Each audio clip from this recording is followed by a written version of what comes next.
शक्तिपुर राज्य में राजा अजयपाल और रानी कमला का इकलौता बेटा था राजकुमार वीरभद्र।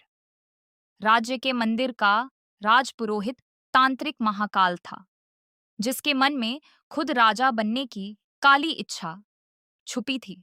अगर राजकुमार ना रहे और उसकी आत्मा मेरे कब्जे में हो, तो इस राज्य पर राज करना आसान हो जाएगा। एक रात राजकुमार जंगल से अकेले लौट रहे थे, तभी महाकाल ने रास्ते में उनका इंतजार किया। राजकुमार, आपके लिए विशेष प्रसाद लाया हूँ। प्रसाद खाते ही राजकुमार को चक्कर आने लगे और वो गिर पड़े। गुरुजी, ये कैसा जहर था? माफ करना राजकुमार, राजगद्दी के लिए तुम्हारी जान लेनी जरूरी थी। अब तुम्हारी आत्मा हमेशा मेरी गुलाम रहेगी। राजकुमार की सांसें वहीं थम गईं। महाकाल ने मंत्र पढ़कर उनकी आत्मा को अपने वश में बांध लिया। अब से तू मेरी हर बात मानेगा और तेरे जरिए मैं इस राज्य पर कब्जा करूंगा। जो आज्ञा गुरुजी। अगली सुबह राजकुमार का शव जंगल में मिला। पूरे राज्य में शोक छा गया। किसी को महाकाल की साजिश का पता नहीं चला। मेरा बेटा, ये कैसे हो सकता है? सेनापति जयदेव, पता लगाओ किसने मेरे बेटे को मारा है। कुछ रातों बाद महाकाल ने राजकुमार की आत्मा को सेनापति जयदेव को डराने भेजा, ताकि वो शक ना करे। सेनापति जयदेव, गुरुजी पर शक करना बंद कर दो, वरना अंजाम बुरा होगा। राजकुमार, ये आपकी अपनी आवाज नहीं लग रही। क्या महाकाल ने आपके साथ कुछ किया है? जयदेव, महाकाल ने मुझे जहर देकर मारा और अब मेरी आत्मा को कैद कर रखा है। तभी महाकाल को नियंत्रण कमजोर पड़ता महसूस हुआ। उसने मंत्र दोहराया और राजकुमार की आत्मा वापस बेजान होकर गायब हो गई। सुबह जयदेव ने राजा को सारी बात बताई। महाराज, राजकुमार की आत्मा ने खुद बताया कि महाकाल ने उन्हें जहर देकर मारा है।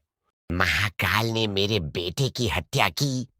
उसी रात राजा, रानी और जयदेव चुपके से मंदिर के तहखाने पहुंचे, जहां महाकाल राजकुमार की आत्मा को एक और खतरनाक हुक्म दे रहा था। राजकुमार, आज रात अपने ही पिता को डराकर गद्दी छुड़वा दो। नहीं, मैं ये नहीं करूंगा। ठीक तभी राजा, रानी और जयदेव दरवाजे पर पहुंच गए और सब देख लिया। महाकाल, तूने मेरे बेटे को मारा। हाँ महाराज, मैंने ही मारा है और राजकुमार की आत्मा अब मेरी है। अपने माता पिता को सामने देखकर राजकुमार के अंदर दबा हुआ असली गुस्सा आखिरकार जाग उठा। बहुत हो गया महाकाल, तेरा मंत्र सिर्फ डर पर टिका था और अब वो डर टूट चुका है। राजकुमार की आत्मा के चारों तरफ तेज नीली रोशनी फैलने लगी। महाकाल पीछे हटा, डर के मारे कांपते हुए। नहीं, रुक जा, मैं तेरा गुरु हूँ। गुरु नहीं, तू एक हत्यारा है। अब तुझे सजा मिलेगी। राजकुमार की आत्मा ने अपनी पूरी शक्ति महाकाल पर छोड़ दी। एक तेज चमक के साथ महाकाल हमेशा के लिए खत्म हो गया। राजा, रानी और जयदेव स्तब्ध रह गए। राजकुमार की आत्मा धीरे से उनकी तरफ मुड़ी। माँ, पापा, मुझे माफ कर दीजिए। जीते जी आपकी रक्षा नहीं कर पाया। बेटा, तुमने आखिरी वक्त में हमें और पूरे राज्य को बचा लिया। राजकुमार की आत्मा मुस्कुराई और धीरे धीरे रोशनी में बदलकर आसमान की तरफ उठने लगी, आखिरकार शांति पाकर।